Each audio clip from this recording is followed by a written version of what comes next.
What's going on, everybody? LK here, and today a little Dragon Ball for y'all. I wanted to talk about, this isn't actually a new technique, but it kind of is because it's more accessible. So we all know that Dragon Ball FighterZ has a ton of defensive mechanics that are pretty strong, between things like Reflect, adding guard cancel, sparking, etc.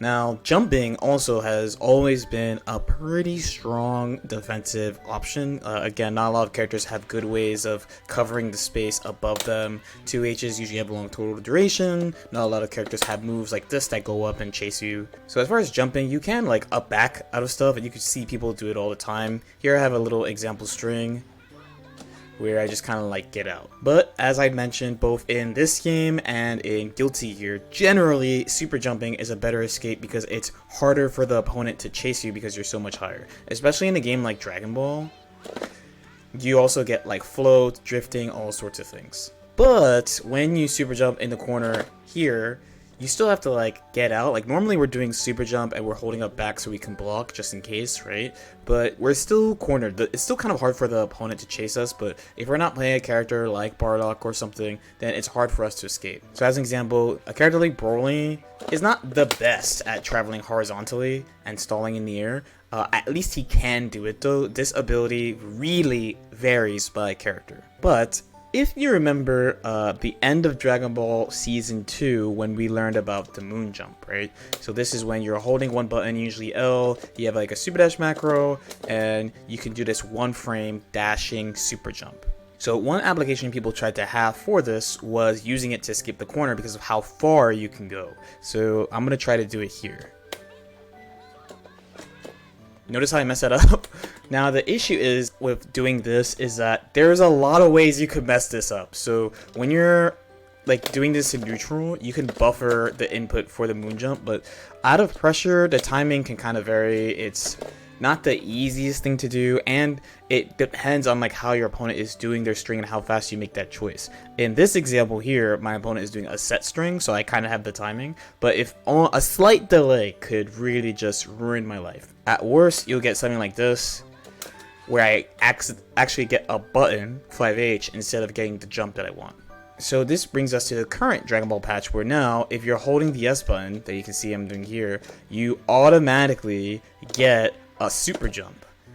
You don't have to do down and up to do it. If you dash, you could also get similar to a moon jump thing. And when you're landing, you can buffer it the same way. You don't need a super dash macro. You just can do it quite easily back and forth, no problem. So this opens up a ton of new avenues on defense. So for example, the string here, literally just holding up forward will give you a super jump that you will float and go really far. So if we were going to compare the distances, so here's a normal jump, doesn't really go that far, and then here is the just super jumping normally, right? I'm floating too, look how far I went. And if you want to be extra, you can buffer the dash and do it, but this one I find to be a little bit tricky while playing. Just jumping normally is easy enough, and you don't have to do a lot of inputs. You might not, and if you do it like this, you're not gonna accidentally like dash into a button. But this also leads into some more interesting escapes. So for example, let's take raw 6M. So here we have Gotenks doing 6M into jab. I can't jump out, right?